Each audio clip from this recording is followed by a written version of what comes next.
Hello दोस्तों, मैं अंकित कुमार आपका एके बेसिक पॉइंट पे स्वागत करता हूं। तो आज हम लोग देखेंगे हिस्ट्री के तीसरे अध्याय, जिसका टॉपिक है आरंभिक नगर। यानी कि हम आज देखेंगे आरंभिक नगरों के बारे में। तो चलिए दोस्तों, कुछ देखते हैं कि आरंभिक नगर क्या। तो आरंभिक नगर में हम देखेंगे हड़प्पा, मोहनजोदड़ो, इन्हीं सब साइट्स को देखेंगे। तो इस अध्याय की शुरुआत होती है दोस्तों दो बच्चे जसपाल और हरप्रीत के कन्फ्यूज़न से। इनका कन्फ्यूज़न क्या है? तो इनका कन्फ्यूज़न है कि लोग पुरानी इमारतों को भी, जो खंडहर हैं, उन्हें भी कहते हैं कि बहुत बढ़िया है। ऐसा क्यों? तो चलिए इनके कन्फ्यूज़न को विस्तार से पढ़ते हैं, उसके बाद हम इसी अध्याय में हम लोग बढ़ेंगे। तो देखिए, पुराने भवन का संरक्षण हमारा टॉपिक है। तो इसमें हमें क्या है? तो जसपाल और हरप्रीत अपने घर के पास के गली में क्रिकेट खेल रहे थे। उन्होंने देखा कि कुछ लोग खंडहर की तारीफ कर रहे थे, जिसे गली के बच्चे भूतहा घर कहते हैं। दोस्तों, एक बात आप देखिएगा कि जब आपके मम्मी पापा किसी जगह पे आपको जाने से रोकते हैं, या किसी के घर जाने से रोकते हैं, या कोई जगह पे जाने से रोकते हैं, तो आपको बोलते होंगे कि घर में जाते होंगे तो बोलते होंगे वो बहुत बदमाश है, जाओगे तो मारेगा, पकड़ के रख लेगा, बहुत सारा बहाना आपको देते होंगे। या किसी खेत या कहीं दूसरे ऐसे जगह पे जहाँ पे आपको जाने नहीं देना चाहते हैं और आप जिद करते रहते हैं, तो वो बोलते हैं कि उस जगह मत जाओ, वहाँ भूत रहता है, वो पकड़ लेगा तुम्हें। ये बहुत सारा झूठ ऐसा बोलते हैं जो कि आपको डर हो और उस जगह आप नहीं जाइए। तो इसी तरह इन दोनों बच्चों को भी और इनके गली के बच्चों को भी बताया गया होगा कि ये भूतहा घर है, इसलिए ये लोग ऐसा सोच रहे थे। वहीं दूसरी ओर इसमें कहा गया है कि देखिए, एक ने कहा कि इसकी वास्तुकला को देखो। यानी कि जो जिस घर को ये लोग भूतहा घर कह रहे थे, उसकी वास्तुकला के बारे में चर्चा कर रहे हैं दो औरतें। तो उसमें से तो पहली लड़की कहते हैं, क्या आपने कहीं लकड़ी पर इतने सुंदर नक्काशी, यानी नक्काशी दोस्तों वो होता है जिसे कि देखिए, आप कोई पेंटिंग करते हैं तो वो पेंटिंग कहलाए, लेकिन वही जब आप दीवार पे या किसी लकड़ी पे आप काट करके, मतलब उसको काट काट करके डिज़ाइन बनाते, उसे नक्काशी कहते हैं। तो वही लड़की चर्चा कर रही है वो दोनों कि आपने कहीं इतनी सुंदर नक्काशी देखी है? तो दूसरी महिला जो थी उसके साथ वो परिचर्चा कर रहे थे, वो बोलती है कि हमें मंत्री जी को पत्र लिखना चाहिए। यानी कि उस जगह की ये सुरक्षा कर कि वह खूबसूरत घर को सुरक्षित रखने के और इसकी मरम्मत कराने की व्यवस्था करे। यानी कि जो वो था, तो उन लोगों को इसकी कीमत पता थी कि ये जो है बहुत पुराना साइट है, तो उन्हें ये उसकी नक्काशी को वो पहचानते थे। तो वो लोग चाहते थे कि मंत्री जी को बोलकर उस जगह की सुरक्षा करवाए। जैसे सार्वजनिक स्थलों का आज भी दोस्तों, वो जैसे कि अभी कुछ दिनों पहले ही हड़प्पा के कई साइट को विश्व विरासत सूची में रखा गया। ये विश्व विरासत सूची क्या होता है? यानी विश्व स्तर पर किसी चीज़ को, जैसे आप कोई विश्व स्तर पे आपको जैसे रख दिया गया हड़प्पा की साइट को विरासत सूची में, यानी कि वो हड़प्पा का साइट विश्व के लिए एक अनोखा उपहार जिसे बोल सकते हैं वो है। ये विश्व उसकी सुरक्षा करे।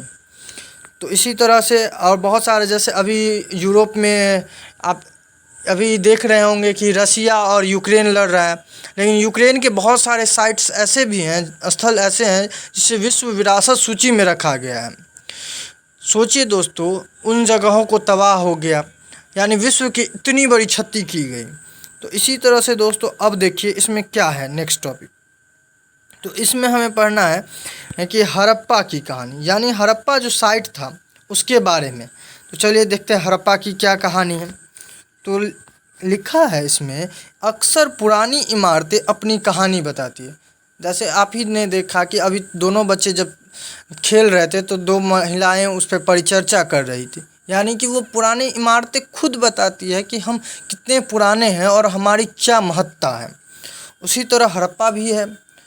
तो उसी तरह हड़प्पा भी अपनी कहानी बताती होगी जब पुरातत्वविदों ने उसे ढूंढा होगा और उसे खोदा होगा। तो देखते हैं दोस्तों, अक्सर पुरानी इमारतें अपनी कहानी बताती है। ठीक, लगभग 150 साल पहले, यानी कि आज से दोस्तों 150 साल पहले, कहने के मतलब हो गया 1900 आपको 17-18 के आसपास, मतलब 1857-58 के आसपास का मतलब टाइम है दोस्तों।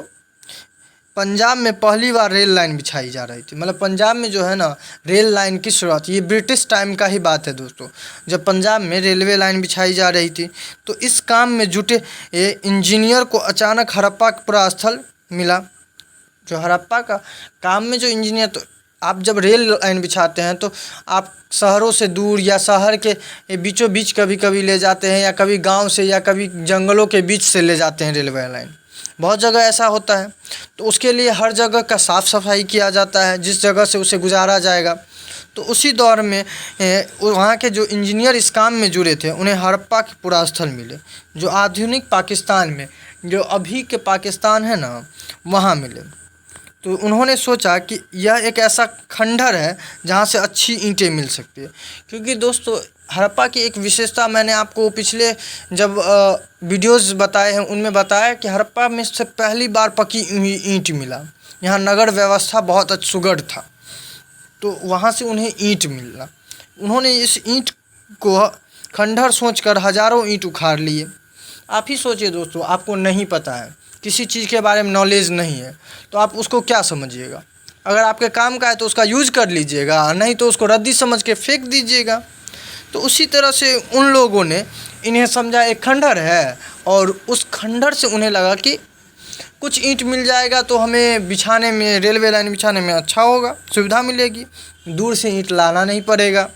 तो इसीलिए वो ईंट उखाड़ लिए, हज़ारों ईंट उखाड़ कर ले गए, जिससे उन्होंने रेलवे लाइन बिछाई।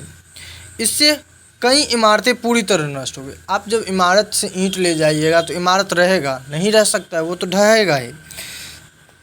तो अब देखिए, हड़प्पा के बारे में तो उन्होंने देख लिया, लेकिन वो अभी तक नहीं जान पाए कि ये हड़प्पा बहुत पुराना साइट है।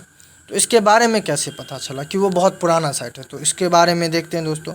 उसके बाद लगभग 80 साल पहले पुरातत्वविद ने इन स्थलों को ढूंढा। यानी 80 साल पहले, यानी 1921 ईस्वी के आसपास की बात है, जब इन्होंने मतलब हड़प्पा के साइट को ढूंढा। तब पता चलता है कि यह खंडहर उपमहाद्वीप के सबसे पुराने शहरों में से एक है। यानी हड़प्पा जो है दोस्तों, हमारे उपमहाद्वीप, भारतीय उपमहाद्वीप की सबसे पुरानी नगरीय सभ्यता है। ऐसी बात नहीं है कि उससे पहले नहीं थी, लेकिन उससे पहले लोग बसे थे, लेकिन वो शहरी नहीं थे। तो हड़प्पा में जो बसे लोग, वो सबसे पहला नगरीय सभ्यता थी। और आपकी जानकारी के लिए बता दें दोस्तों कि हड़प्पा एक कांस्य युगीन सभ्यता भी थी। यहाँ की, यानी कि इस टाइम में कांसा की खोज हो चुकी थी और लोग कांसा का इस्तेमाल भी करने लगे थे। पुराने शहरों में से एक है। चूँकि इस नगर की खोज सबसे पहले हुई थी, इसलिए बाद में मिलने वाले इस तरह के सभी पुरास्थलों में जो इमारतें और चीज़ें मिली है,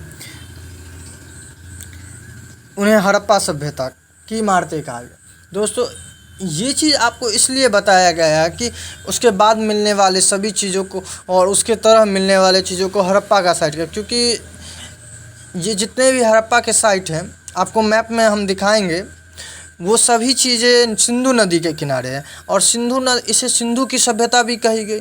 लेकिन जो पहला साइट ढूंढा गया, जिसे दयाराम साहनी ने ढूंढा था 1921 ईस्वी में, वो जो साइट है हड़प्पा है। और हड़प्पा को ही सबसे पहला साइट ढूंढा गया। तो हड़प्पा के नाम पे ही अन्य मिलने वाले साइट को, जैसे कि आप मान लेते हैं आपके घर में कोई आंटी आई या कोई आई, आप कभी कभी ऐसा भी होता है कि सब आप चाची बोलते होंगे, कोई मम्मी बोलती हो, लेकिन बहुत सारा ऐसा होगा कि जैसे मधुबनी का आएगा तो उस बोलेगा मधुबनी वाली। तो उसी तरह जगह के नाम पे उनका नामकरण कर देता है। तो वैसे ही हड़प्पा का साइट था, उसके बाद उस तरह के मिलने वाले साइट्स को हड़प्पा साइट्स बोल दिया गया।